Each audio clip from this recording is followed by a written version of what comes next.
Hello. स्वागत है दोस्तों आपका आपके चैनल द परमा एजू ज्ञान में। उम्मीद करता हूँ आप सभी लोग सही होंगे और आप सभी की प्रिपरेशन बहुत ही अच्छी तरह से चल रही होगी। दोस्तों हम लोग बीएड सेकेंड ईयर उसके थर्ड सेमेस्टर के एमसीक्यूज कर रहे हैं। इससे पहले हम लोगों ने बीडी 304 तक एमसीक्यूज कंप्लीट कर लिए हैं।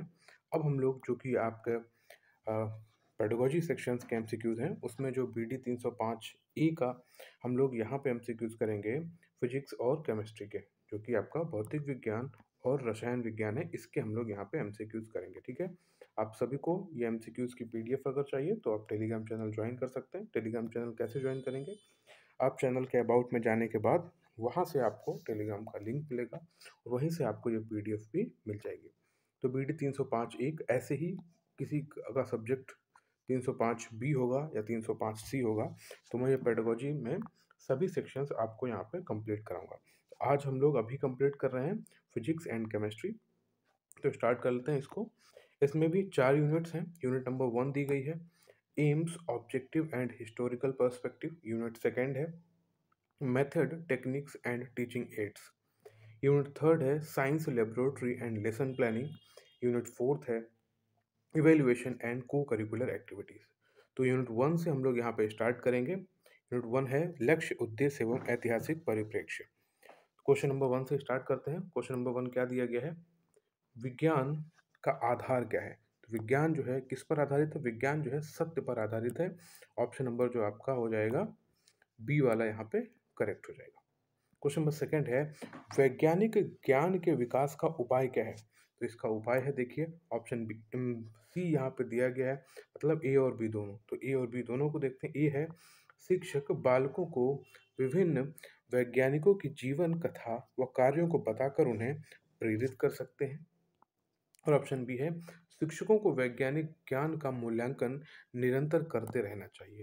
इसलिए जो यहाँ पे सही ऑप्शन है ऑप्शन नंबर सी हो जाता है। क्वेश्चन नंबर थर्ड वैज्ञानिक ज्ञान का महत्व है। तो वैज्ञानिक ज्ञान का क्या महत्व है? ऑप्शन ए है छात्रों में तर्कपूर्ण विचार करने और निर्णय लेने की क्षमता का विकास होता है। ऑप्शन बी है वैज्ञानिक ज्ञान छात्रों में क्रमबद्ध तरीके से विचार करने की क्षमता उत्पन्न करने में सहायक होता है। और ऑप्शन सी है वैज्ञानिक ज्ञान छात्रों में पूर्वाग्रहों एवं अंधविश्वासों से मुक्त कराता है। इसलिए जो सही सभी ऑप्शन है यहाँ पे सही है। ऑप्शन नंबर डी जो हो जाएगा वह सही हो जाएगा। क्वेश्चन नंबर 4 दिया गया साइंस शब्द की उत्पत्ति किस भाषा के साइंसिया शब्द से हुई है? तो वह जो शब्द है लैटिन भाषा है। Option number A. Question number 5 हमारी ज्ञान अनुभूतियों की अस्त व्यस्त विभिन्नता की एक तर्कपूर्ण विचार प्रणाली निर्मित करने के प्रयास को विज्ञान कहते हैं। यह कथन किसका है? यह है आइंस्टीन का। Option number A. Question number 6 है विज्ञान की प्रकृति है। तो विज्ञान की प्रकृति कैसी है? एक वैज्ञानिक ज्ञान का पिंड है, वैज्ञानिक प्रक्रिया है और वैज्ञानिक मानसिकता है। तो यह सभी हैं, इसलिए ऑप्शन नंबर डी जो है यह करेक्ट हो जाएगा। क्वेश्चन नंबर 7 है विज्ञान के गत्यात्मक पक्ष में महत्व दिया जाता है। तो इस किस चीज को महत्व दिया जाता है? यहाँ पे दिया ऑप्शन नंबर सी दिया है, मतलब ए को भी और बी को भी। ए क्या है? वैज्ञानिक मानसिकता को, और बी है वैज्ञानिक अभिवृत्ति को। इन दोनों को महत्व दिया जाता है। क्वेश्चन नंबर 8 वैज्ञानिक विधि का मुख्य चरण है। तो वैज्ञानिक विधि का मुख्य चरण क्या है? समस्या का चयन करना, एक परिकल्पना बनाना और प्रयोग करना। तो ये सभी जो हैं वैज्ञानिक विधि के मुख्य चरण है। क्वेश्चन नंबर 8 का जो करेक्ट ऑप्शन है option number D. Question number 9 दिया गया है विज्ञान के उत्पाद हैं। तो विज्ञान के उत्पाद कौन कौन से हैं? एक तो तथ्य है, अवधारणाएं हैं और सामान्यीकरण। ये सभी विज्ञान के उत्पाद हैं, इसलिए ऑप्शन नंबर डी जो है आपका करेक्ट हो जाता है। क्वेश्चन नंबर 10 है भारतीय शिक्षा आयोग ने विज्ञान शिक्षा के संबंध में सुझाव दिया है। तो किस तरह का सुझाव दिया है देखते हैं। ऑप्शन ए क्या कहता है? निम्न प्राथमिक स्तर पर विज्ञान को बच्चों के वातावरण से संबंधित करके बढ़ाना चाहिए। ऑप्शन बी है प्रतिभाशाली बच्चों की आवश्यकताओं को ध्यान में रखते हुए पाठ्यक्रम में लचीलापन होना चाहिए। और ऑप्शन सी विद्यालय के प्रथम 10 वर्षों में सामान्य शिक्षा के रूप में सभी छात्रों को गणित और विज्ञान अनिवार्य रूप से पढ़ाना चाहिए। ऑप्शन नंबर डी जो है यहाँ पे करेक्ट है। देखिए पेडागोजी में होता क्या है, पेडागोजी में बच्चों के साथ यहाँ पे आपको ये समझना पड़ेगा, जो भी नेगेटिव चीज़ें हैं वहाँ से आपको हटानी है। जो भी आपको पॉजिटिव लगेंगी पेडागोजी में आपके लिए सही होगा। यहाँ पर थोड़ा-सा कॉमन सेंस बेस्ड ये एग्ज़ाम्स होता है और बहुत ईज़ी होता है। ऐसे ही आपके सीटेट की परीक्षा में भी प्रश्न आते हैं। तो ठीक है, जो लोग सीटेट की भी प्रिपरेशन कर रहे हैं, मैंने कुछ वीडियोज़ वहाँ पे डाली हुई हैं, आप उनको भी देख सकते हैं। क्वेश्चन नंबर 10 का जो करेक्ट ऑप्शन है option number D. Question number 11 पे आ जाते हैं। विज्ञान शिक्षण से मूल्य की प्राप्ति होती है, तो कौन से मूल्य? बौद्धिक मूल्य, व्यवहारिक, प्रयोगात्मक मूल्य और नैतिक मूल्य, इन सभी की प्राप्ति होती है, इसलिए ऑप्शन नंबर डी यहाँ पे करेक्ट हो जाएगा। क्वेश्चन 12 है, विज्ञान के अध्ययन से छात्रों में विकास होता है, तो देखिए किन किन चीज़ों का विकास होता है। एक, आगमन निगमन, सामान्यीकरण तथा अवलोकन की योग्यता का विकास होता है। ऑप्शन बी, अनुशासन, आत्मनिर्भरता, आत्मविश्वास का विकास होता है। प्राकृतिक घटनाओं का अवलोकन, पहचान, विवरण, प्रयोग, जांच और सैद्धांतिक व्याख्या की क्षमता का विकास होता है, इसलिए ऑप्शन नंबर डी यहाँ पे करेक्ट है। क्वेश्चन नंबर 13 है, विज्ञान शिक्षण का क्षेत्र है, तो विज्ञान शिक्षण का क्षेत्र कैसा है? भौतिक विज्ञान, पृथ्वी विज्ञान, जीवन विज्ञान, तो ये सभी जो है विज्ञान शिक्षण के क्षेत्र हैं। क्वेश्चन नंबर 14, विज्ञान शिक्षण का क्षेत्र नहीं है इसमें से, अब देखिए आप आसानी से पता कर पाएंगे, अभी आपने पढ़ा है ये सभी क्षेत्र तो हैं, और जो नहीं है वह कौन सा नहीं है?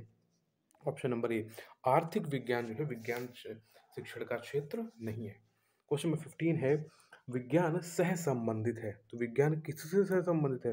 हम लोगों ने पढ़ा था, तो इन सभी से, इन सभी में क्या भाषा से है, गणित से है और सामाजिक अध्ययन से है, तो ऑप्शन नंबर डी जो है आपका यहाँ पे करेक्ट हो जाएगा। क्वेश्चन 16, वैज्ञानिक शिक्षण में उद्देश्य से आशय है, तो उद्देश्य से किस तरह का आशय है?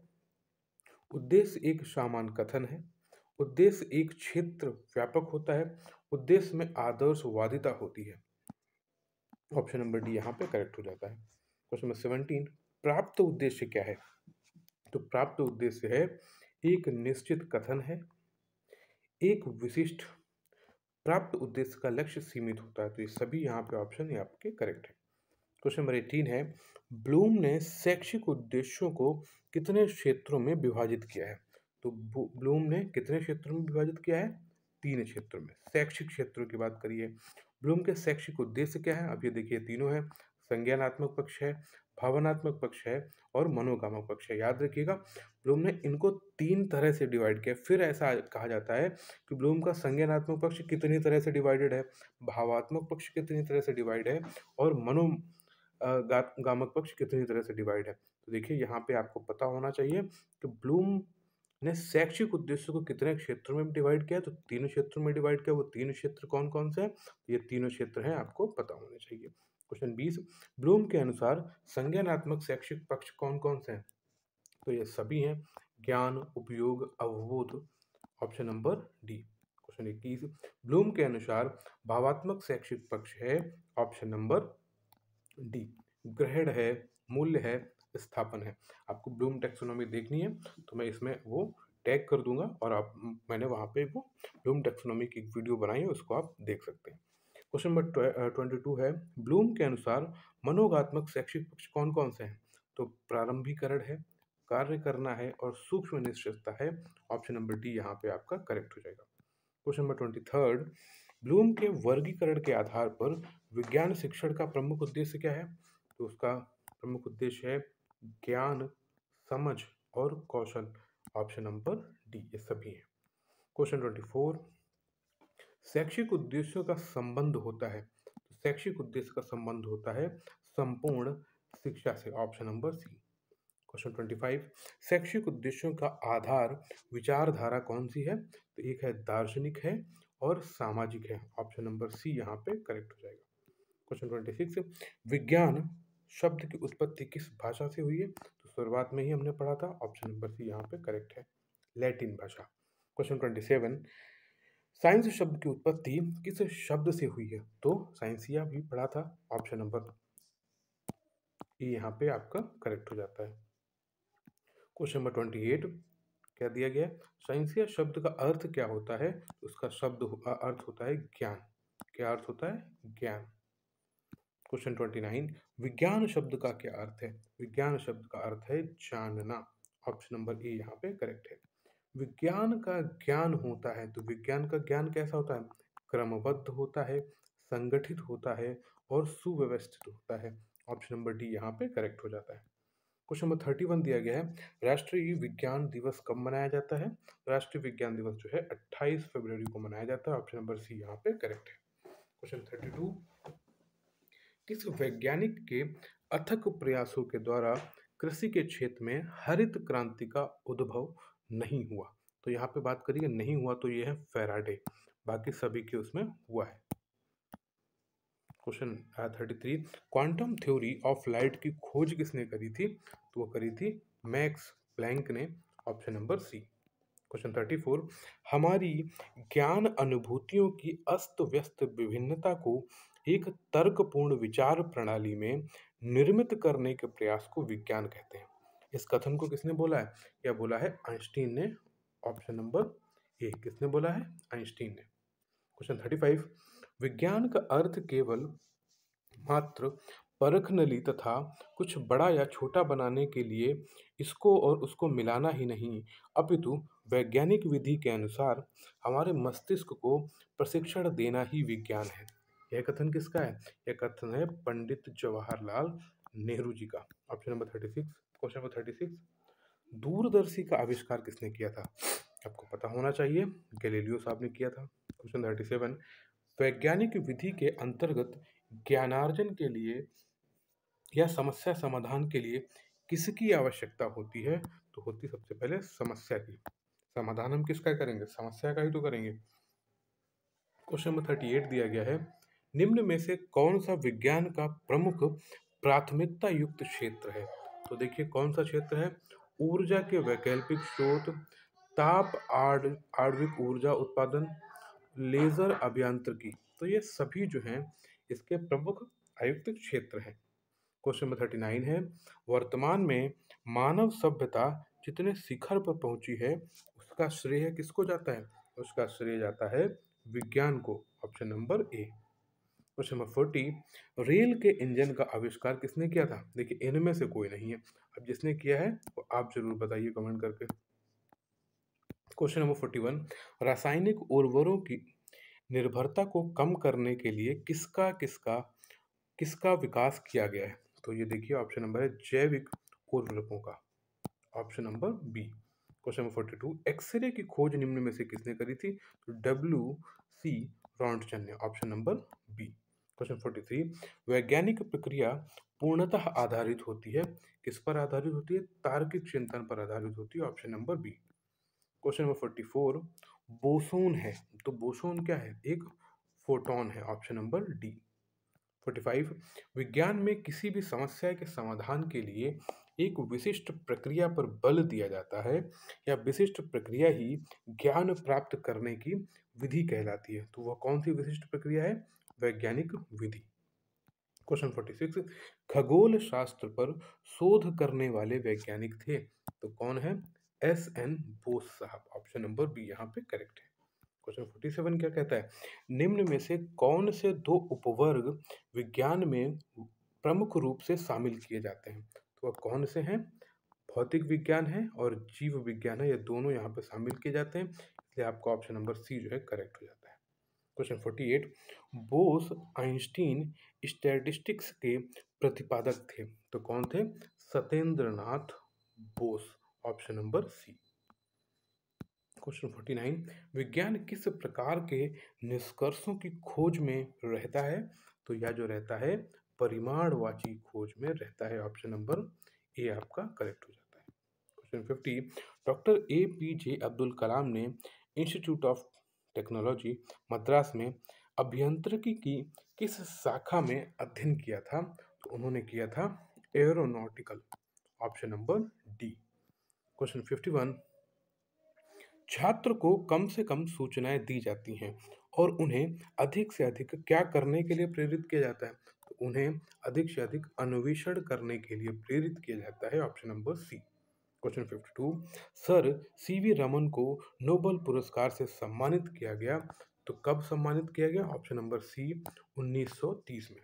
क्वेश्चन 53, विज्ञान की प्रगति किस पर निर्भर करती है? तो विज्ञान की प्रगति प्रगति जो है अच्छे मापकों पर निर्भर करती है, option number C. Question 54, response in the living नामक पुस्तक के लेखक हैं तो कौन है? जेसी बोस हैं, ऑप्शन नंबर सी। क्वेश्चन 55, वैज्ञानिक केवल किसकी खोज में रहता है? तो वैज्ञानिक जो है सत्य की खोज में रहता है, ऑप्शन नंबर सी यहाँ पे करेक्ट हो जाता है। क्वेश्चन 56 है, वैश्वीकरण में निम्नलिखित में से किसकी महत्वपूर्ण भूमिका है? तो है मुद्रित सामग्री की महत्वपूर्ण भूमिका है, संदेश प्रणाली की है और टेलीफोन की। किसकी है? मुद्रित सामग्री की है, संदेश प्रणाली की है और टेलीफोन की है। इन सभी के, इसलिए ऑप्शन नंबर डी जो है आपका करेक्ट हो जाता है। क्वेश्चन नंबर 57 है, लक्ष्य शब्द किस शब्द से बना है? तो लक्ष्य शब्द जो है लक्षित शब्द से बना है, ऑप्शन नंबर सी यहाँ पे करेक्ट है। क्वेश्चन 58, उद्देश्य या लक्ष्य का स्रोत नहीं है तो कौन सा स्रोत नहीं है? देखिए यहाँ पे समाजशास्त्र है, दर्शन शास्त्र है, संपूर्ण शिक्षा शास्त्र है और जो नहीं है वह है आपका मनोविज्ञान, इसलिए ऑप्शन नंबर डी आपका यहाँ पे करेक्ट हो जाएगा।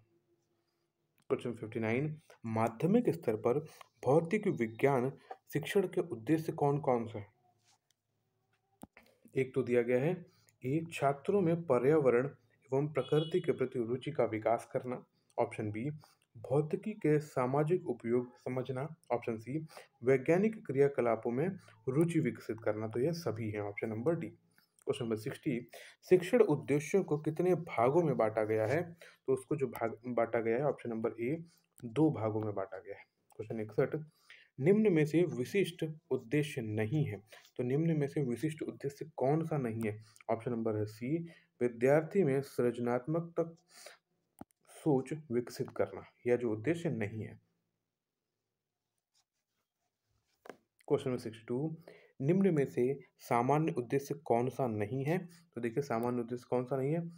ठोस द्रव्य और गैस की प्रकृति का अध्ययन करना, यह क्या है? एक सामान्य उद्देश्य नहीं है। क्वेश्चन नंबर 63, प्राप्य उद्देश्य की प्राप्ति की जिम्मेदारी प्रायः किसकी होती है? तो यह होती है शिक्षक की, ऑप्शन नंबर बी। क्वेश्चन 64, उद्देश्य या लक्ष्य का क्षेत्र होता है तो संकुचित होता है और व्यापक होता है, इसलिए ऑप्शन नंबर सी यहाँ पे करेक्ट हो जाएगा। क्वेश्चन 65 है, कक्षा 8 की भौतिकी से कार्बन और उसके यौगिक प्रकरण के लिए ज्ञानात्मक उद्देश्य नहीं है तो वह कौन सा है? ऑप्शन नंबर बी छात्र कार्बन के यौगिकों की जांच कर सकेंगे। क्वेश्चन 66 है, प्राप्य उद्देश्य का क्षेत्र होता है तो कैसा होता है? अभी पढ़ा था संकुचित और सीमित, इसलिए ऑप्शन नंबर सी आपका यहाँ पे करेक्ट। क्वेश्चन 67 है, उद्देश्यों को व्यवहारिक रूप में लिखने की आवश्यकता एवं महत्व है क्योंकि उसमें क्या है? यह परीक्षण के लिए प्रश्नों के चयन में सहायक है, ऑप्शन बी इनकी सहायता से मूल्यांकन एवं मापन संभव होता है और ऑप्शन सी है श्रव्य दृश्य सामग्री के चयन में सहायता प्रदान करता है, तो इसलिए ऑप्शन नंबर डी आपका जो यहाँ पे है करेक्ट है। क्वेश्चन 68, उद्देश्य शब्द मिलकर बना है तो किससे बना है? देखिए उत, दिश और या, इन सभी से मिलकर बना है, इसलिए ऑप्शन नंबर डी आपका यहाँ पे करेक्ट है। क्वेश्चन 69, किसका स्रोत मुख्यतः मनोविज्ञान होता है? तो ऑप्शन नंबर दिया गया है बी प्राप्य उद्देश्य। क्वेश्चन नंबर 70, उद्देश्य या लक्ष्य की अवधि होती है तो उद्देश्य या लक्ष्य की अवधि कैसी होती है? दीर्घकालीन होती है, ऑप्शन नंबर ए। क्वेश्चन 71, विज्ञान शिक्षण के उद्देश्यों को निर्धारित करने के लिए किस बिंदु पर ध्यान नहीं दिया जाना चाहिए? तो वह बिंदु है ऑप्शन नंबर सी व्यवस्था। क्वेश्चन 72, निम्न में से किसका मापन और मूल्यांकन संभव नहीं है? तो उद्देश्य या लक्ष्य का मूल्यांकन और मापन जो है संभव नहीं है। क्वेश्चन 73, निम्न में से किस किस बिंदुओं का अनुदेशात्मक उद्देश्यों को लिखते समय ध्यान में रखना चाहिए? तो वह है विषय वस्तु का चुनाव, विशिष्ट उद्देश्यों का चुनाव, कक्षा कक्ष की शिक्षण नीति का सही निर्धारण और यह सभी, ऑप्शन यहाँ पे करेक्ट है। क्वेश्चन 74 है, कक्षा 8 की भौतिकी से कार्बन और उसके यौगिक प्रकरण के लिए अनुप्रयोग नहीं है तो क्या अनुप्रयोग नहीं है? यहाँ पे दिया गया है, ऑप्शन नंबर है ए छात्र कार्बन के विभिन्न यौगिकों के उदाहरण दे सकेंगे। क्वेश्चन 75 है, ज्ञानात्मक पक्ष का वर्गीकरण प्रस्तुत किया गया था, तो किसके द्वारा किया गया था? ब्लूम के द्वारा किया गया था। ऑप्शन नंबर ए यहाँ पे करेक्ट है। क्वेश्चन 76 है, अनुवाद, व्याख्या और बाह्यवेशन को किसमें सम्मिलित किया जाता है? तो उसको सम्मिलित किया जाता है अवबोधन में। ऑप्शन नंबर ए आपका करेक्ट है।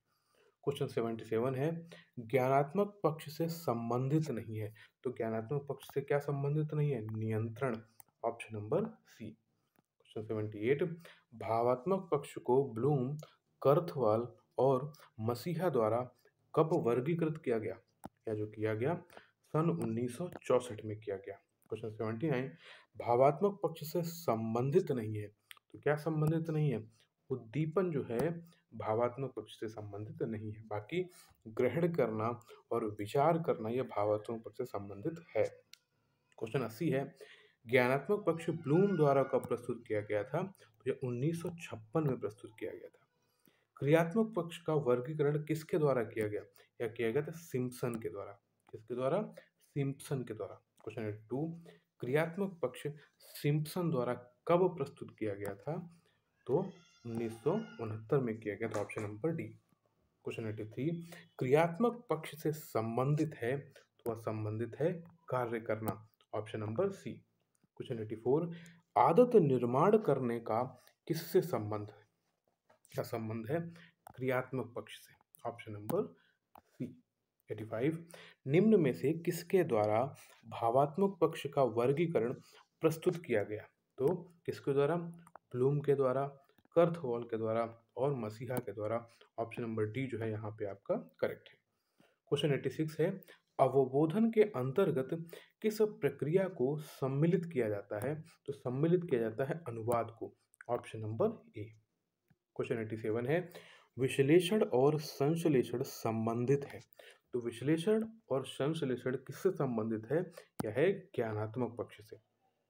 क्वेश्चन नंबर 88 है, विश्लेषण का स्तर नहीं है, तो इसमें से विश्लेषण का स्तर कौन सा नहीं है? तत्वों का विशेष संप्रेषण करना, यह जो है विश्लेषण का स्तर नहीं है, बाकी विभिन्न तत्वों का विश्लेषण करना, तत्वों के आपसी संबंधों का विश्लेषण करना, ये सब उसके स्तर हैं। क्वेश्चन 89, निम्न में से शैक्षिक उद्देश्य नहीं है, तो शैक्षिक उद्देश्य क्या होता है? शैक्षिक उद्देश्य व्यापक होते हैं। शैक्षिक उद्देश्यों का निर्धारण दर्शन के द्वारा होता है। शैक्षिक उद्देश्य विशिष्ट होते हैं, तो शैक्षिक उद्देश्य जो है विशिष्ट नहीं होते। ऑप्शन नंबर सी यहाँ पे करेक्ट है। क्वेश्चन 90, अनुदेशात्मक उद्देश्यों का गुण नहीं है, तो कौन सा एक गुण नहीं है? अनुदेशात्मक उद्देश्यों की प्राप्ति असंभव है, यही एक गुण नहीं है जो कि एक संभव कार्य है। क्वेश्चन 91, RCEM उपागम की विशेषता क्या है? तो इस उपागम की विशेषता ये सभी हैं, सभी को पढ़ते हैं। उपागम द्वारा पाठ नियोजन अत्यंत सरल है। उपागम में प्रक्रिया पर अत्यधिक अधिक बल दिया जाता है। उपागम में मानसिक योग्यताओं पर विशेष बल दिया जाता है। इसलिए सभी ऑप्शन जो है करेक्ट है। 91 का करेक्ट ऑप्शन हो जाता है डी। क्वेश्चन नंबर 92 है, ज्ञान के अंतर्गत पाठ्य वस्तु के कितने स्तर आते हैं? तो उसके स्तर आते हैं 3। ऑप्शन नंबर बी यहाँ पे करेक्ट है। क्वेश्चन 93, गिलफोर्ड ने अपनी मानसिक योग्यताओं का उल्लेख किया है, तो किस तरह से किया है? ऑप्शन नंबर बी दिया है 120। क्वेश्चन नंबर 94, RCEM का विस्तृत रूप क्या है? Regional college of education Mysore. क्या है? Regional college of education Mysore, RCEM, इसे आपको पता होना चाहिए। क्वेश्चन 95 है, ब्लूम के ज्ञानात्मक उद्देश्य से संबंधित क्रिया है, तो कौन सी है? मस्तिष्क। ऑप्शन नंबर ए। ब्लूम के भावात्मक क्षेत्र से संबंधित क्रिया क्या है? तो हृदय है। और ब्लूम के क्रियात्मक क्षेत्र से संबंधित क्रिया क्या है? तो हाथ है। Option number D. तीनों बातें यहाँ पे क्लियर है। ब्लूम के ज्ञानात्मक उद्देश्य से संबंधित नहीं है, तो देखिए प्रतिक्रिया है, ये संबंधित नहीं है। Option number C. Question 99, Bloom के भावात्मक उद्देश्य से संबंधित नहीं है, तो कौन सा नहीं है? विश्लेषण जो है इससे संबंधित नहीं है, बाकी आग्रहण, आकलन और व्यवस्थापन ये सभी है। ठीक है, ऑप्शन नंबर आपका ए यहाँ पे करेक्ट है। क्वेश्चन 100, ब्लूम के क्रियात्मक उद्देश्य से क्या संबंधित नहीं है? तो ब्लूम के क्रियात्मक उद्देश्य से मूल्यांकन संबंधित नहीं है, बाकी उद्दीपन है, वहाँ पे कार्यवाही है, समायोजन है। जो नहीं है वह है आपका ऑप्शन नंबर सी, मूल्यांकन। 101 है, सीखने का उद्देश्य अपेक्षित परिवर्तन का वर्णन है। ऑप्शन नंबर यहाँ पे किसने बोला है? डेविस ने। ये करेक्ट है आपका। क्वेश्चन 102, ब्लूम टैक्सोनॉमी संबंधित थी, तो यह संबंधित थी व्यवहार पक्ष से। Option number D. 103, संज्ञानात्मक पक्ष का सबसे निम्न स्तर क्या है? तो संज्ञानात्मक पक्ष का सबसे निम्न स्तर है ऑप्शन नंबर डी, ज्ञान है। कौन सा है? ज्ञान। क्वेश्चन 104, संज्ञानात्मक पक्ष का सबसे उच्च स्तर क्या है? सबसे उच्च स्तर है मूल्यांकन। Option number C. सबसे निम्न स्तर है ज्ञान और सबसे उच्च स्तर क्या था? मूल्यांकन। सबसे निम्न स्तर, इस तरह से ब्लूम की टैक्सोनॉमी होती है, आपने पढ़ी होगी। अगर नहीं पढ़ी है तो उसको आप जरूर पढ़ लें। ठीक है। क्वेश्चन नंबर दिया गया है 105, भावात्मक विकास में शामिल नहीं है। तो क्या शामिल नहीं है? मूल्यांकन शामिल नहीं है। क्वेश्चन 106, भावात्मक विकास का सबसे उच्च स्तर क्या है? तो चरित्रीकरण जो है इसका सबसे उच्च स्तर है। Option number B. 107, क्रियात्मक पक्ष का सबसे उच्च स्तर क्या है? तो क्रियात्मक पक्ष का सबसे उच्च स्तर है आदत निर्माण। Option number D. क्वेश्चन 108, ज्ञानात्मक उद्देश्यों का वर्गीकरण किसके द्वारा किया गया था?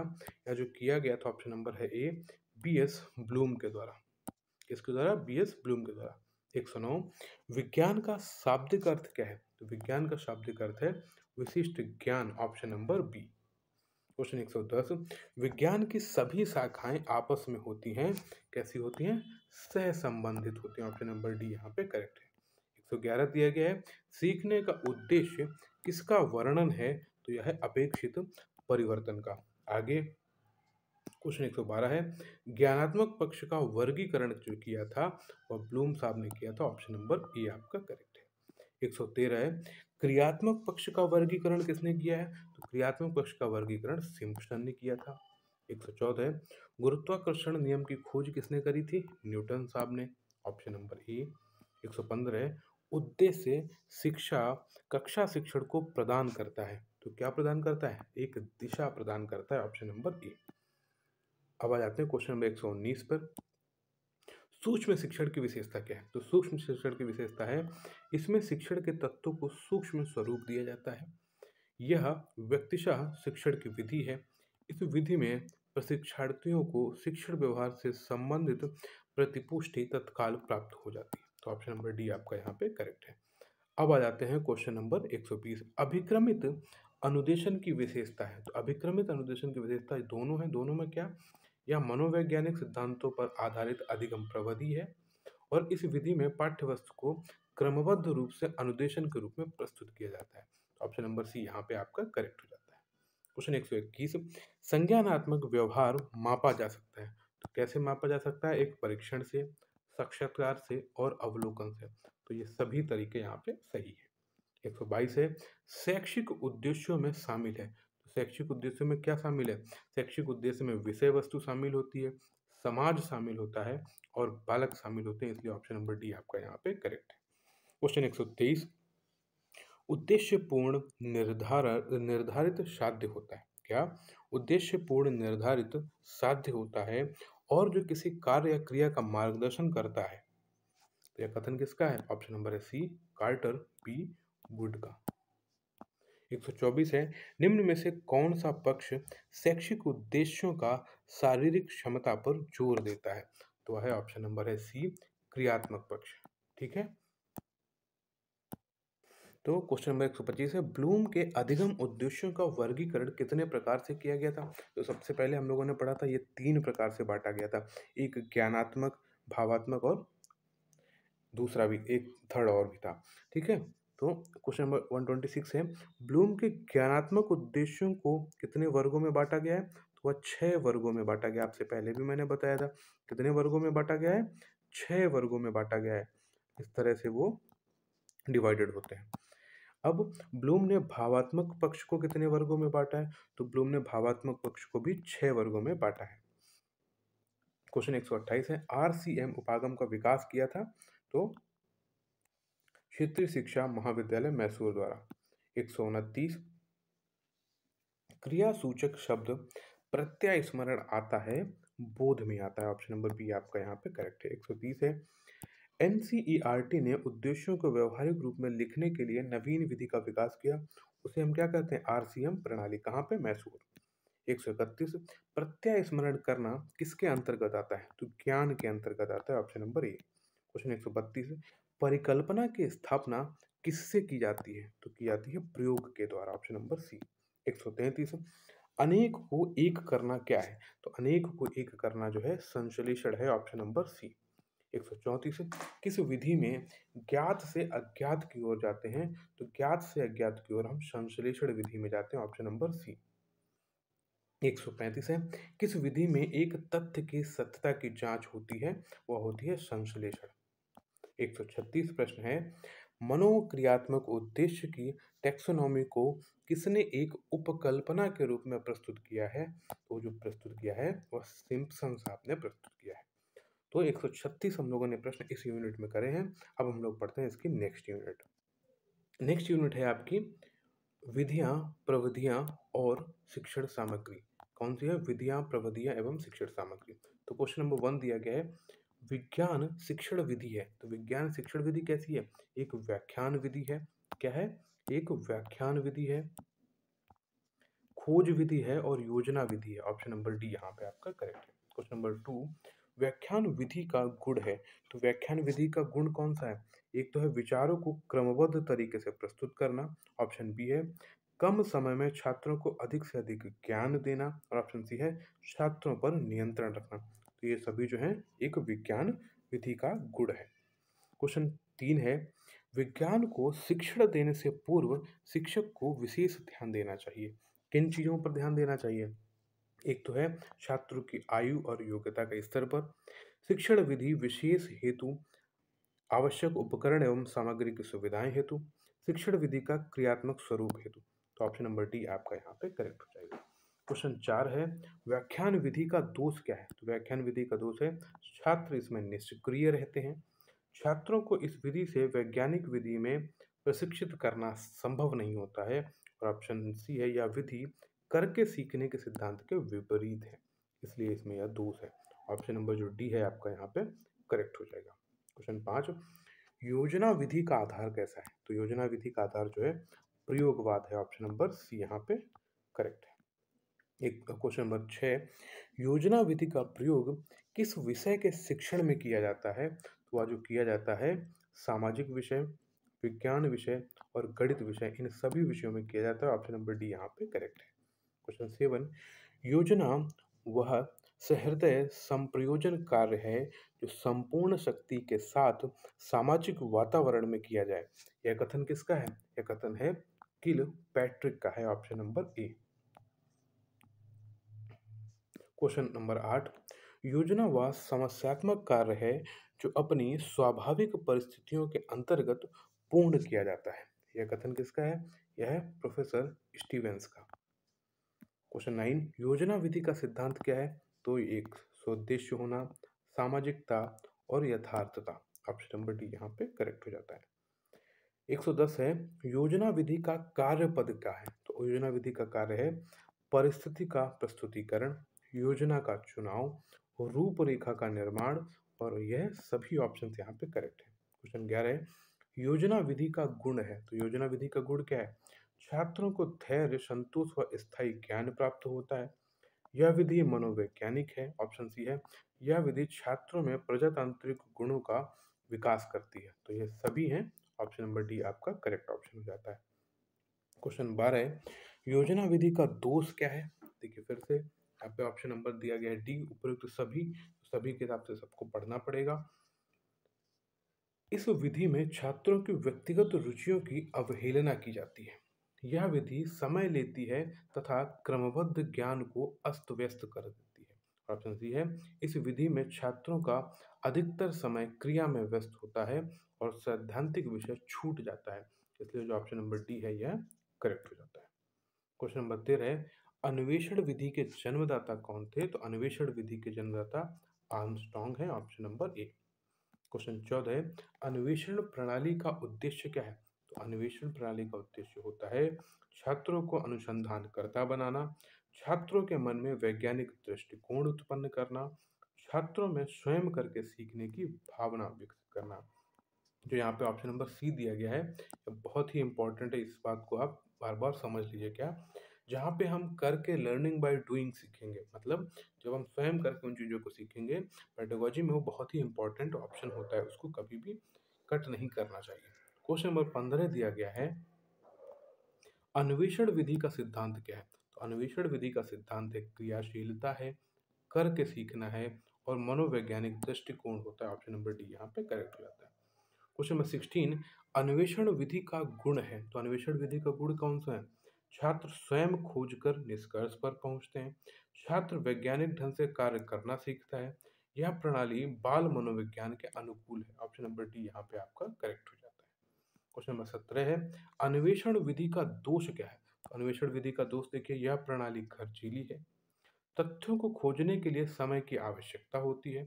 ऑप्शन सी है, संपूर्ण पाठ्यक्रम इस पद्धति द्वारा पूर्ण नहीं हो पाता है, इसलिए ऑप्शन नंबर डी यहाँ पे सही है। क्वेश्चन नंबर 18 है, विज्ञान शिक्षण की आधुनिक प्रवृत्तियों में ध्यान रखना आवश्यक। तो किन चीजों का? प्रस्तावना का, शिक्षण अधिगम वातावरण निर्मित करना और अंतः क्रिया का। ऑप्शन नंबर डी यहाँ पे करेक्ट है। क्वेश्चन 19, दल शिक्षण में आवश्यक होते हैं। तो दल शिक्षण में जो आवश्यक होते हैं, एक से अधिक शिक्षकों का सहयोगात्मक रूप से किसी समूह के लिए शिक्षण करना। Option number C. दल शिक्षण की विशेषता क्या है? तो देखिए, इसमें दो या दो से अधिक शिक्षण कार्य करते हैं, यह एक शिक्षण विधि है, यह सहकारिता की भावना पर आधारित होती है। आपको याद रखना चाहिए, दल शिक्षण की विशेषता क्या है? सबसे पहले एक यह शिक्षण विधि है, इसमें दो या दो से अधिक शिक्षक कार्य करते हैं, और तीसरी बात क्या बोली गई है कि यह सहकारिता की भावना पर आधारित होती है। क्वेश्चन 21, एकीकृत उपागम की अवधारणा किस सिद्धांत पर आधारित है? तो यह आधारित है सामाजिक प्रणाली पर। Option number A. Question number 22, ज्ञान प्राप्त करने की प्रामाणिक विधि इनमें से कौन सी है? एक तो आगमन विधि है, निगमन विधि है और वैज्ञानिक विधि है। ये तीनों विधि हैं, इसलिए ऑप्शन नंबर डी आपका सही है। क्वेश्चन 23, ज्ञान प्राप्त करने की विधि कौन सी इसमें नहीं है? तो जो नहीं है, ऑप्शन नंबर डी यहाँ पे करेक्ट है, निश्चयात्मकता। अब कथन ये है, ये आपको खुद से देखने पड़ेंगे। क्वेश्चन नंबर 24 कथन है, 25 है। इसके लिए जब मैं पीडीएफ आपको अपलोड कर दूंगा, वहां से एक्स्ट्रा क्वेश्चन भी आपको उसमें मिलेंगे। क्वेश्चन 26 है, वैज्ञानिक विधि के सोपान कौन कौन से हैं?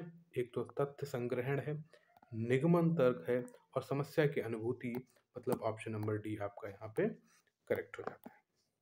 क्वेश्चन नंबर 27 है, वैज्ञानिक विधि की विशेषता इसमें से कौन सी नहीं है? तो जो एक तो व्यवस्थापन विधि होती है, वस्तुनिष्ठता होती है और उपरिकल्पना की विधि होती है। जो नहीं है वह है आपका ऑप्शन नंबर सी, विश्वसनीयता। क्या? विश्वसनीयता विधि, ये इसकी विशेषता नहीं है। क्वेश्चन 25, विधि शिक्षक को की भी शिक्षक है, यह कथन किससे संबंधित है? यह है टेली रेंट से। Option number A. Question number 29, विज्ञान शिक्षण की वह कौन सी विधि है जो छात्रों को करके सीखने पर बल देती है? वह है प्रयोगशाला विधि। कौन सा है? प्रयोगशाला विधि। Option number C. Question number 30, विज्ञान शिक्षण की विधि कौन सी है? तो विज्ञान शिक्षण की जो विधियां हैं, एक तो व्याख्यान विधि है, प्रदर्शन विधि है और प्रयोगशाला विधि है। ऑप्शन नंबर डी आपका यहाँ पे करेक्ट है। क्वेश्चन 31, निम्न में से वह कौन सी विधि है जिसमें एक छात्र श्रोता मात्र ही होता है? तो ऑप्शन नंबर दिया गया है ए, व्याख्यान विधि। ऑप्शन नंबर ए आपका करेक्ट है।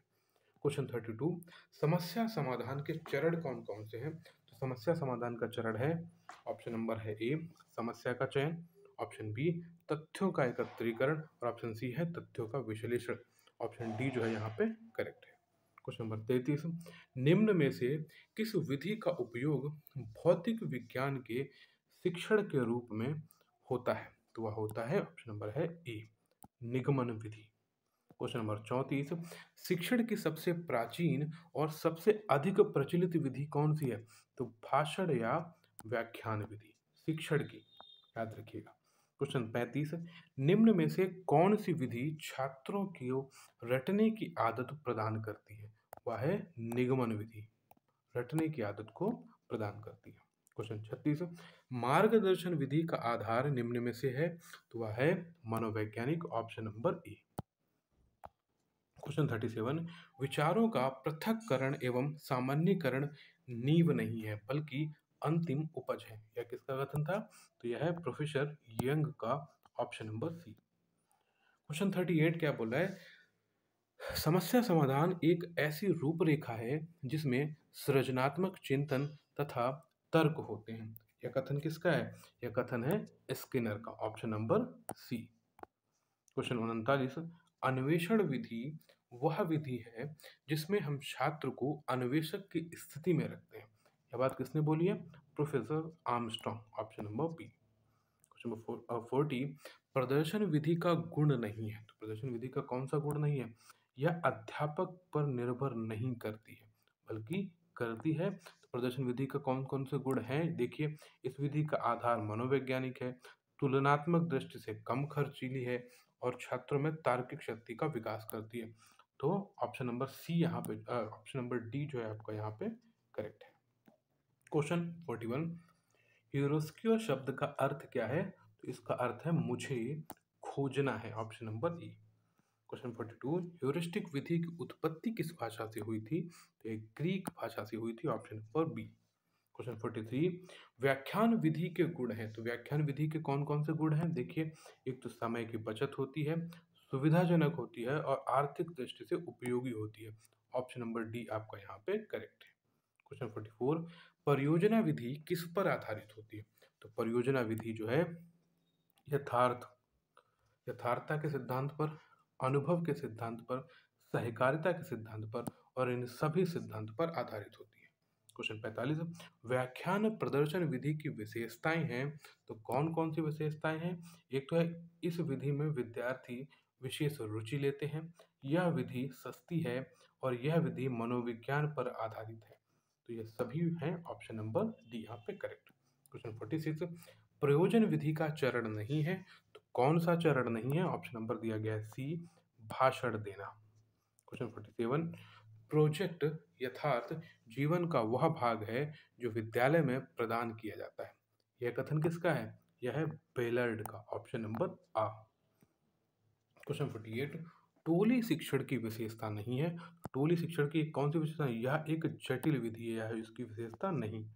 क्वेश्चन 49, ब्रिटिश शिक्षा विधि किस शब्द का प्रयोग करना ज्यादा पसंद करते हैं? तो यह पसंद करते हैं, ऑप्शन नंबर दिया गया ए, अभिक्रमित सीखना।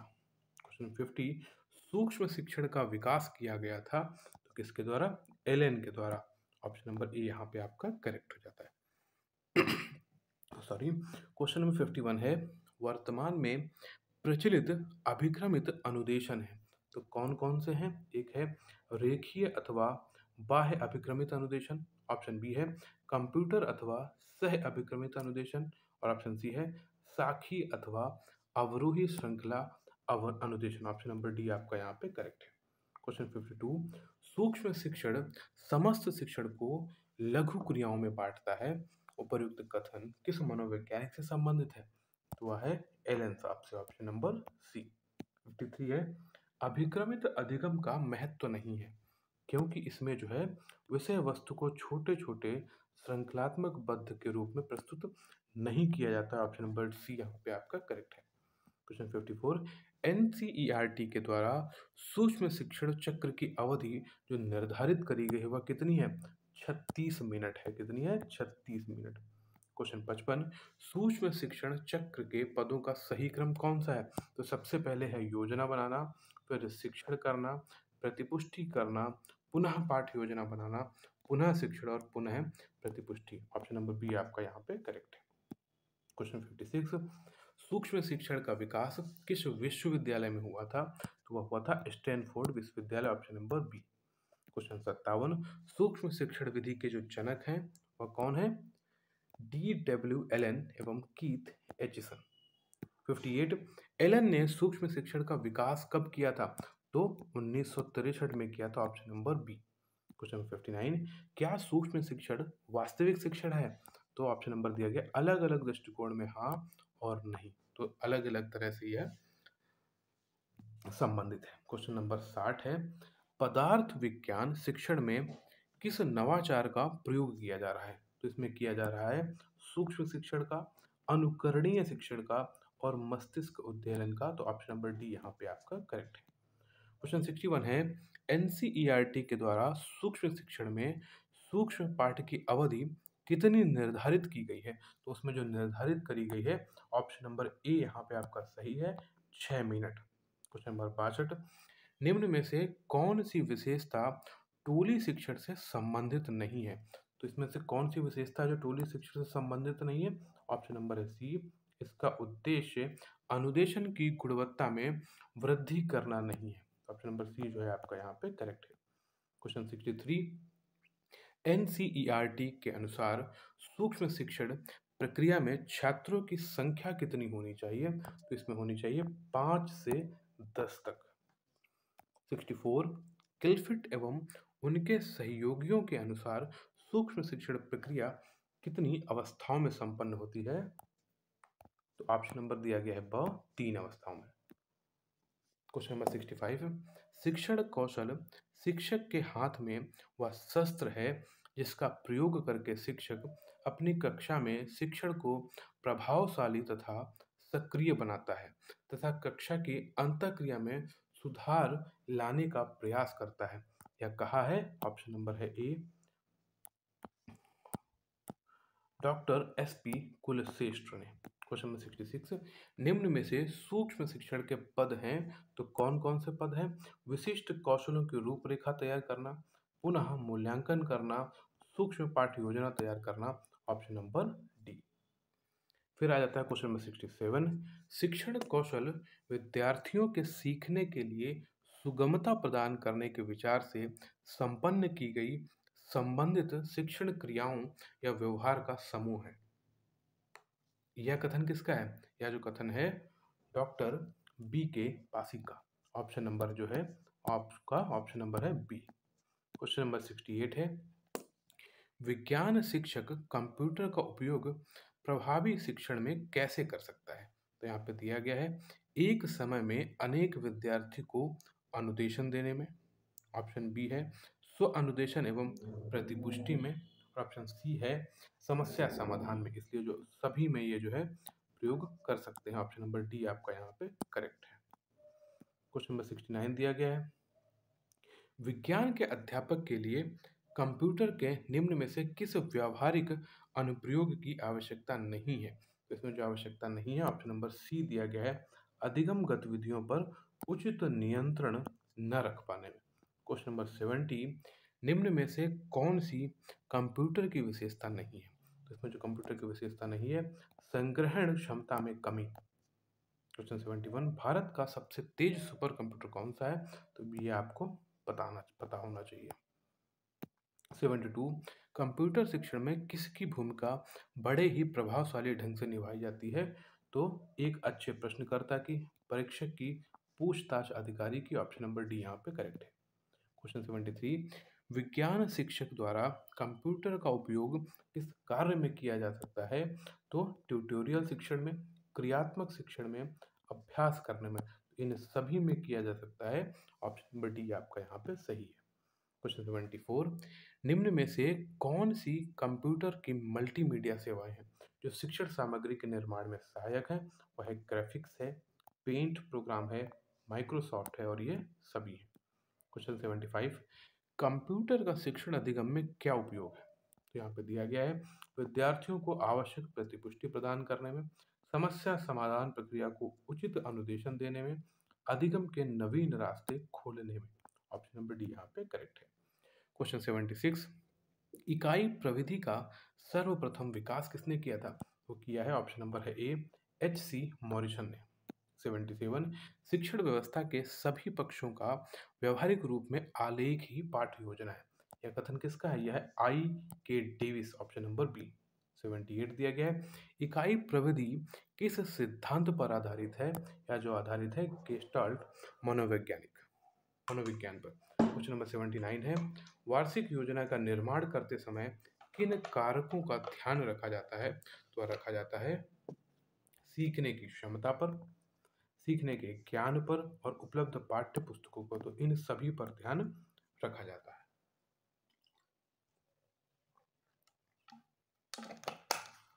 क्वेश्चन नंबर 80 दिया गया है,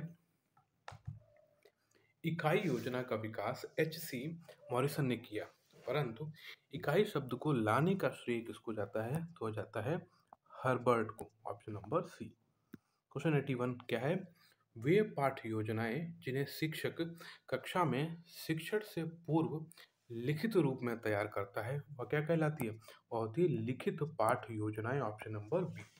क्वेश्चन नंबर 82 है, हर्बर्ट ने पाठ्य योजना का निर्माण कितने चरणों में किया है? तो उन्होंने किया है 5 चरणों में। Option number C. क्वेश्चन 83, किसने पाठ्य योजना में स्कूल विषयों के शैक्षिक लक्ष्यों को अपनाया है? तो ऑप्शन नंबर दिया गया है प्रोफेसर एच.सी. श्रीवास्तव और जे.पी. सूर्य। ऑप्शन नंबर सी यहाँ पे करेक्ट है। 84 है, निम्न में से किसमें इकाई योजना की विशेषता नहीं है? तो वह है आपका ऑप्शन नंबर सी।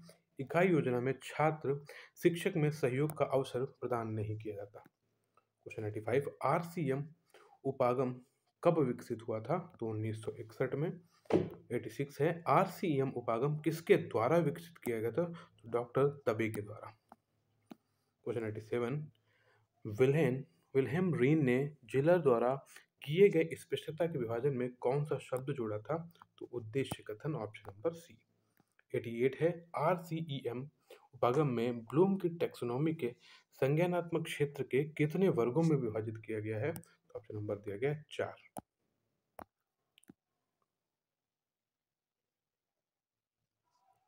देखिए यहाँ पे जो दिया गया है संज्ञानात्मक क्षेत्र को जो है ये 6 तरह से है। ठीक है, ये 4 नहीं है, 6 तरह से संज्ञानात्मक क्षेत्र 6 तरह से। ऑप्शन नंबर सी। 89, किसने टी जिलर के स्पष्टता विभाजन में एक और पद जोड़ा था? तो ये है option number B, Wilhelm Rein. Question number 90, निम्न में से कौन सा हर्बर्ट की पाठ्य योजना का चरण नहीं है? तो वह नहीं है, ऑप्शन नंबर है ए, विश्लेषण। क्वेश्चन 91, टी जिलर ने स्पष्टता के पद को कितने भागों में विभाजित किया है? तो उन्होंने विभाजित किया है 2 भागों में। ऑप्शन नंबर ए आपका यहाँ पे करेक्ट है। क्वेश्चन 92, निम्न में से कौन सी पाठ्य योजना की विशेषता नहीं है? तो इसमें से जो नहीं है ऑप्शन नंबर है ए, पाठ्य योजना उद्देश्य पर आधारित नहीं होनी चाहिए। क्वेश्चन 93, इकाई योजना का स्वरूप होता है? तो इकाई योजना का स्वरूप जो होता है व्यापक होता है। ऑप्शन नंबर बी आपका करेक्ट है। क्वेश्चन 94, इकाई योजना अधिगम किस सिद्धांत पर आधारित होनी चाहिए? तो इकाई योजना जो है तत्परता के नियम पर, प्रभाव के नियम पर और उद्दीपक अनुक्रिया के नियम पर आधारित होनी चाहिए। ऑप्शन नंबर डी आपका करेक्ट है। क्वेश्चन 95, निम्न में पाठ्य योजना की विशेषताएं हैं। पाठ्य योजना की कौन कौन सी विशेषताएं हैं? एक तो है पाठ्य योजना में शिक्षक विद्यार्थी दोनों की क्रियाएं पहले से निर्धारित होनी चाहिए। पाठ्य योजना के उदाहरणों का संबंध दैनिक जीवन से हो। और ऑप्शन सी है, पाठ्य योजना में बोध प्रश्नों को प्रयोग किया जाना चाहिए। ऑप्शन नंबर डी यहाँ पे करेक्ट है। 96, निम्न में से कौन सी एनसीईआरटी उपागम की सीमा नहीं है? तो ये जो नहीं है ऑप्शन नंबर सी नहीं है, लेखन क्रिया नहीं होती उसमें। Question 97, content analysis in communication research के लेखक कौन है? तो वह है ऑप्शन नंबर है ए, बर्नार्ड वेरेल्सन। ऑप्शन ए।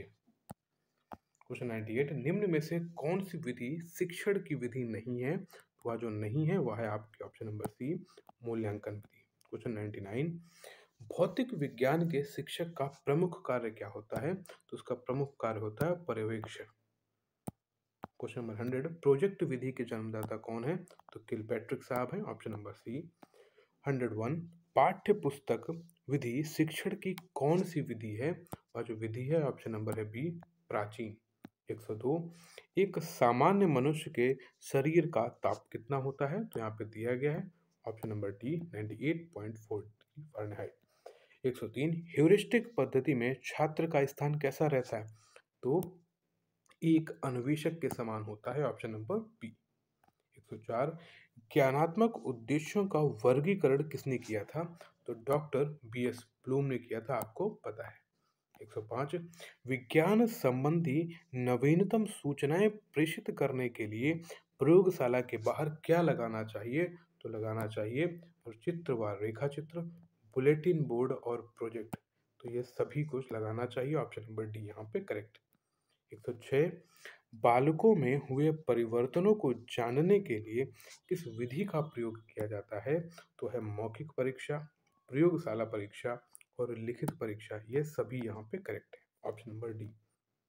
107 सत्र के अंत में कौन सा मूल्यांकन किया जाता है? तो यह है योग संबंधी मूल्यांकन, जिसको कि हम समेटिव असेसमेंट भी बोलते हैं। क्वेश्चन नंबर 108 मूल्यांकन का निकटतम संबंध किससे होता है? तो यहाँ पे दिया गया ऑप्शन नंबर है ए, उद्देश्यों से होता है। 109 बालकों को वैज्ञानिक विधि का प्रशिक्षण देती है, तो कौन सी विधि देती है? प्रयोग एवं प्रदर्शन विधि। Option number D. Question number 110 जिस विधि में अध्यापक किसी घटना या वस्तु को छात्रों के सम्मुख प्रस्तुत करता है, वह विधि है वर्णनात्मक विधि। Option number B. क्वेश्चन 111 है परीक्षण विधि के अंतर्गत मूल्यांकन की परिस्थितियां होती हैं। यहाँ पे दिया गया है ऑप्शन नंबर सी, वास्तविक तथा कृत्रिम। तो हम लोगों ने 2 यूनिट्स कंप्लीट करी हैं। अब हम लोग नेक्स्ट यूनिट नंबर 3 को कंप्लीट करते हैं। तो 3rd यूनिट है आपकी विज्ञान प्रयोगशाला एवं पाठ्य योजना। क्या है? विज्ञान प्रयोगशाला एवं पाठ्य योजना। इसका क्वेश्चन नंबर 1 है पाठ योजना में उस कथन को शीर्षक दिया जाता है जो यह वर्णन करता है कि क्या उपलब्धियां प्राप्त करनी है व किन साधनों द्वारा उन्हें कक्षा की क्रियाओं के कारण प्राप्त किया जा सकता है। यह कथन किसका है? यह ऑप्शन नंबर है अ, बोसिंग का। क्वेश्चन 2 पाठ्य योजना का सोपान क्या है? तो पाठ्य योजना की तैयारी करना, प्रस्तुतिकरण करना और तुलना करना। तो ये सभी सोपान है। क्वेश्चन 3 पाठ्य योजना का महत्व क्या है? तो पाठ्य योजना का महत्व है यह शिक्षण कार्य को नियमित व सुसंगठित बनाती है। ऑप्शन बी यह कक्षा में उचित शैक्षिक वातावरण बनाने और प्रभावी शिक्षण हेतु अनिवार्य है। ऑप्शन सी है यह प्रतिदिन के कार्यों को स्पष्ट दिशा निर्देश देती है। तो ऑप्शन नंबर डी यहाँ पे करेक्ट है। ये सभी है। क्वेश्चन नंबर 4 है विज्ञान पुस्तकालय की आवश्यकता होती है किस तरह से? ये शिक्षक को नवीन शिक्षण विधियों को ज्ञान कराने के लिए, छात्रों में अध्ययनशीलता का विकास करने के लिए और शिक्षक को अपने विषय पर उच्च स्तरीय पुस्तकें उपलब्ध हो जाती है, इसलिए ऑप्शन नंबर डी जो है आपका करेक्ट है। क्वेश्चन नंबर 5 है प्रयोगशाला का उद्देश्य क्या होता है? तो प्रयोगशाला का उद्देश्य होता है वैज्ञानिक विचारधारा एवं वैयक्तिक विधि को बढ़ावा देना। ऑप्शन बी है विज्ञान में रुचि, मनोवृत्ति, उत्सुकता, खुला दिमाग और जागृत करना। ऑप्शन सी है सृजनात्मक सोच और समस्या समाधान की योग्यता का विकास। ये जो है प्रयोगशाला का उद्देश्य है। क्वेश्चन नंबर 6 है प्रयोगशाला से लाभ क्या है? तो प्रयोगशाला से जो लाभ है छात्रों में सोचने, विचारने, निरीक्षण करने व नियंत्रण करने की क्षमता विकसित होती है। छात्रों में आत्मविश्वास की भावना विकसित होती है। छात्रों में सामाजिक गुणों का विकास होता है। ऑप्शन नंबर डी आपका जो करेक्ट है। क्वेश्चन नंबर 7 विज्ञान प्रयोगशाला की संरचना में आवश्यक है, तो उसमें आवश्यक है कमरों की संख्या और कमरों का आकार। ऑप्शन नंबर सी जो है यहाँ पे करेक्ट है। क्वेश्चन 8 सामान्यतः विज्ञान विषय की प्रयोगशाला में कुल कमरे होते हैं, तो वो होते हैं ऑप्शन नंबर है सी 3। प्रयोगशाला वह भवन होता है जिसमें क्या होता है? प्रयोग होता है, अनुसंधान होता है, रसायन और औषधियों का निर्माण होता है। ऑप्शन नंबर डी यहाँ पे करेक्ट है। क्वेश्चन नंबर 10 हर्बर्ट ने पाठ योजना के सोपान कितने बताए? हर्बर्ट ने पाठ योजना के 5 सोपान बताए। ऑप्शन नंबर डी यहाँ पे करेक्ट है। क्वेश्चन नंबर 11 है दैनिक पाठ्य योजना किसके कार्यों पर अधिक बल देती है? तो दैनिक पाठ्य योजना जो है शिक्षक के कार्यों पर अधिक बल देती है। Option number A.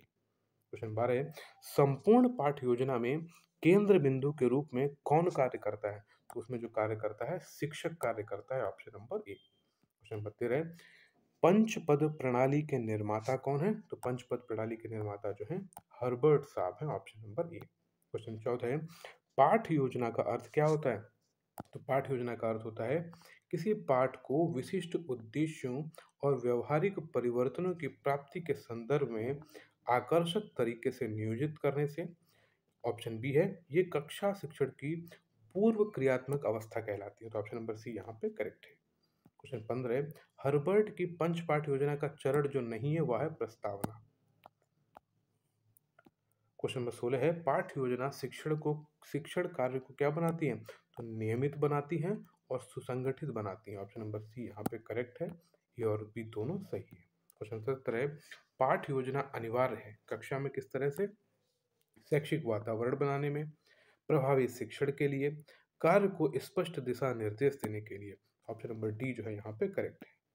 क्वेश्चन 18 है, पाठ योजना शिक्षक के लिए कार्य करती है तो किसका कार्य करती है? एक तो पथ प्रदर्शक का कार्य करती है और मित्र का कार्य करती है, इसलिए यहाँ पे जो ऑप्शन नंबर सी है ये आपका सही है। क्वेश्चन 19, कक्षा शिक्षण में पूर्व क्रियात्मक अवस्था क्या कहलाती है? और जो कहलाती है पाठ योजना, उसको ही हम पूर्व क्रियात्मक योजना भी या अवस्था कहते हैं। क्वेश्चन 20 है, पाठ योजना बनाकर शिक्षण करने में शिक्षक कक्षा में क्या करता है? अप्रत्याशित स्थितियों का सामना कर सकता है और आत्मविश्वास के साथ कक्षा में प्रवेश कर सकता है। ऑप्शन नंबर दिया गया है सी।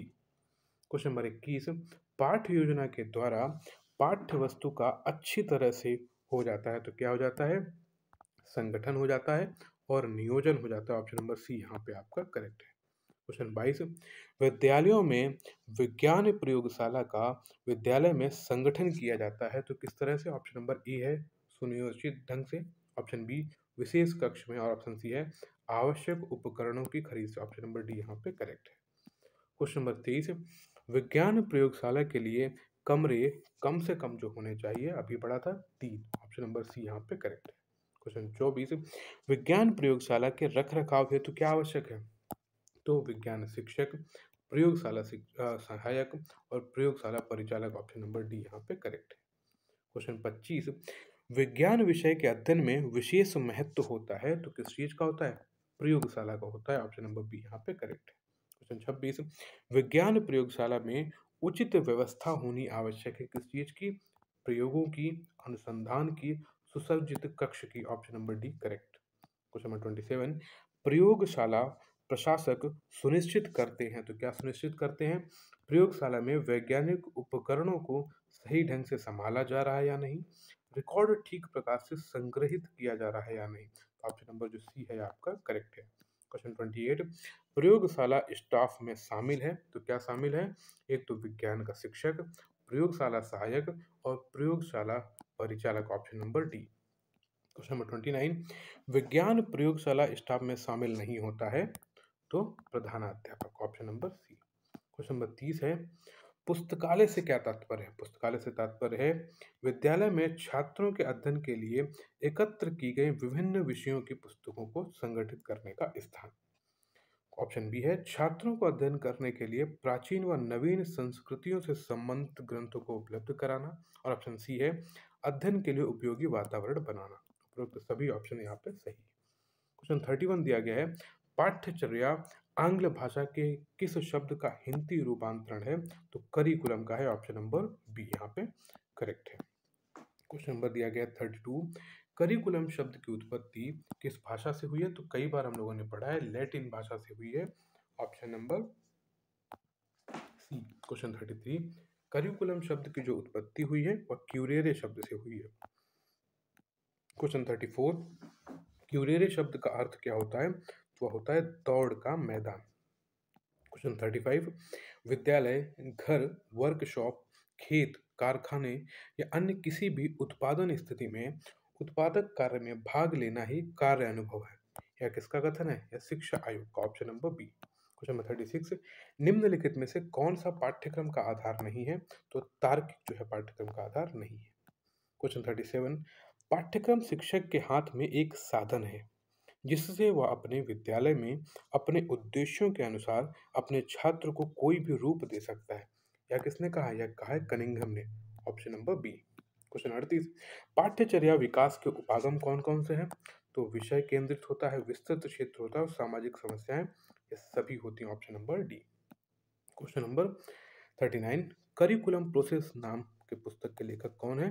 तो वह हैं B.K. व्हीलर साहब, option number A. Question number 40, निम्नलिखित में से कौन सा कथन जो है सत्य है? तो वह जो कथन सत्य है ऑप्शन नंबर ए, निर्दिष्ट पाठ्यचर्या वास्तविक पाठ्यचर्या के समान नहीं है। क्वेश्चन 41, पाठ्यचर्या विकास के सिद्धांत क्या हैं? तो जीवन से संबंधित होने का, उपयोगिता का, विविधता व लचीलेपन का। तो ये सभी है। ऑप्शन नंबर डी दिया गया है यहाँ पे करेक्ट। क्वेश्चन 42, प्राथमिक और माध्यमिक स्तर पर किस पाठ्यचर्या का निर्माण किया जाता है? तो वह किया जाता है ऑप्शन नंबर है ए, क्रिया केंद्रित पाठ्यचर्या का। क्वेश्चन 43 है, पाठ्यचर्या क्रियान्वयन से संबंधित है? तो संबंधित है मूल्यांकन, शोध और परिवर्तन, यह सभी यहाँ पे संबंधित है। तो यूनिट थर्ड में हम लोगों ने इतने क्वेश्चन किए हैं। अब आगे यूनिट फोर्थ करते हैं। इसके और ज़्यादा क्वेश्चन आपको देखने के लिए पीडीएफ आप लोग डाउनलोड कर लीजिए, वहाँ से आप इसको भी देख सकते हैं।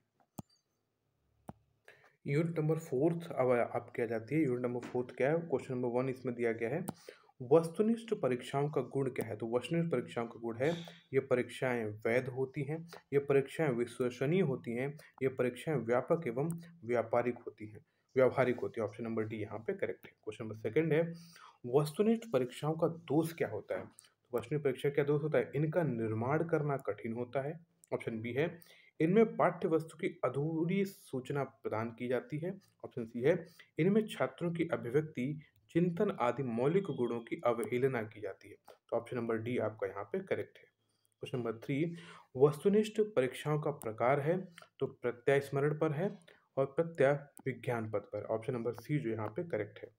प्रत्यय स्मरण पद जो होता है, यहाँ पे ऑप्शन नंबर दिया गया है, इसको मैं करेक्ट करके बताऊंगा, गलत नहीं बता सकता, तो मैं आपको ये वहाँ पे बता दूंगा। प्रत्यय स्मरण पद जो है ऑप्शन नंबर सी यहाँ पे दिया गया, क्या? ए और बी, सरल प्रत्यय स्मरण और वाक्य पूर्ति, ये दोनों यहाँ पे करेक्ट है। ऑप्शन नंबर सी यहाँ पे आपका करेक्ट हो जाता है। क्वेश्चन 6, सरल प्रत्यय स्मरण का उदाहरण क्या है?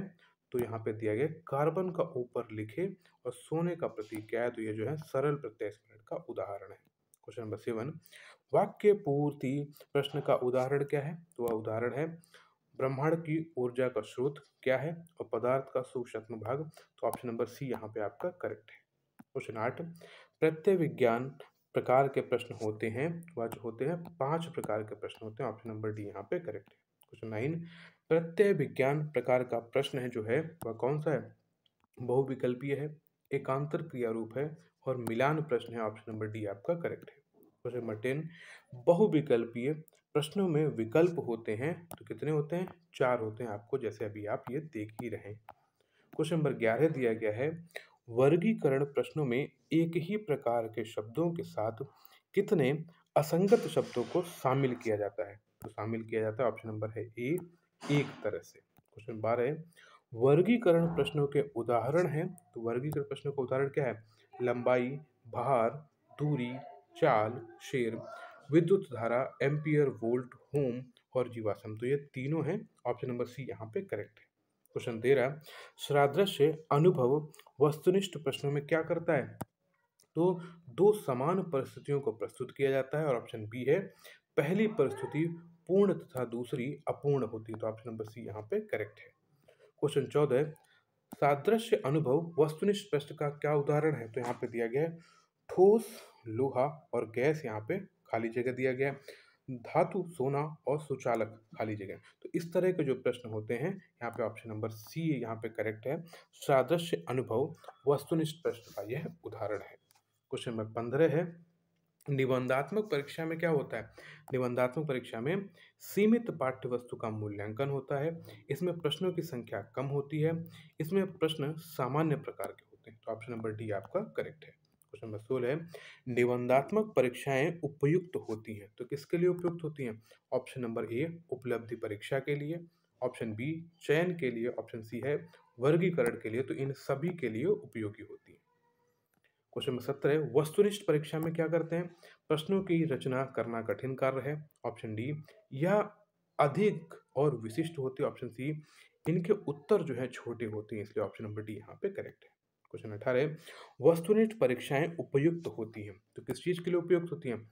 निष्पत्ति परीक्षा के लिए, निदान परीक्षा के लिए, प्रवणता परीक्षाओं के लिए। तो ऑप्शन नंबर डी यहाँ पे करेक्ट है। क्वेश्चन 19 मूल्यांकन का है। मूल्यांकन एक नवीन धारणा है, option number A. Question number 20 मूल्यांकन होता है मापन, मूल्य निर्धारण और ग्रेडिंग के द्वारा, तो ऑप्शन नंबर डी यहाँ पे करेक्ट है। क्वेश्चन नंबर 21 मूल्यांकन प्रक्रिया है, तो मूल्यांकन कैसी है? सतत और विस्तृत प्रक्रिया है। कैसी है? सतत और विस्तृत। तो ए और बी दोनों सही है, इसलिए ऑप्शन नंबर सी आपका करेक्ट है। क्वेश्चन नंबर 22 मूल्यांकन का सिद्धांत कौन सा नहीं है? तो तत्परता का सिद्धांत व शैक्षिक जो है मूल्यांकन का सिद्धांत नहीं है। क्वेश्चन नंबर 23 मूल्यांकन प्रक्रिया का सोपान इनमें से कौन सा नहीं है? तो यह है ऑप्शन नंबर ए पृष्ठपोषण देना। ऑप्शन नंबर ए आपका यहाँ पे सही है। क्वेश्चन 24 ये कथन है, तो ये आपको देखना पड़ेगा। फिर से यह परिभाषा ये आप देखिए, फिर हम लोग पढ़ते हैं क्वेश्चन नंबर 26 मूल्यांकन की विशेषता क्या है? तो मूल्यांकन की विशेषता क्या है? मूल्यांकन एक सतत एवं विस्तृत प्रक्रिया है। क्वेश्चन 27 किसी छात्र के प्रदर्शन का मूल्यांकन करने का सबसे अच्छा समय क्या है? तो निर्देशात्मक प्रक्रिया के दौरान उसका मूल्यांकन का हम प्रदर्शन का मूल्यांकन करते हैं। क्वेश्चन 28 प्रविधि मूल्यांकन से संबंधित नहीं है, तो क्या संबंधित नहीं है? याद करना। ऑप्शन नंबर सी यहाँ पे करेक्ट है। मूल्यांकन एक है, तो मूल्यांकन क्या है? एक साधन है। ऑप्शन नंबर ए यहाँ पे करेक्ट है। क्वेश्चन नंबर 30 मूल्यांकन का क्षेत्र होता है, तो मूल्यांकन का क्षेत्र जो होता है वह व्यापक होता है। ऑप्शन नंबर ए यहाँ पे करेक्ट है। क्वेश्चन 31 मूल्यांकन में व्यक्ति अथवा समाज अथवा दोनों की दृष्टि से क्या अच्छा है अथवा क्या वांछनीय है का विस्तार निहित रहता है। यह कथन किसने दिया है? यह है एच एच रैमर्स तथा एम एल गेज का है। ऑप्शन नंबर बी यहाँ पे करेक्ट है। फिर से यह परिभाषा दी है 32 पीडीएफ में आप देख सकते हैं। 33 है साइकोलॉजिकल टेस्टिंग के लेखक कौन है? तो साइकोलॉजिकल टेस्ट के लेखक हैं एनास्टसी। Option number D. 34 निम्नलिखित में से कौन मूल्यांकन प्रक्रिया का आवश्यक अंग नहीं है?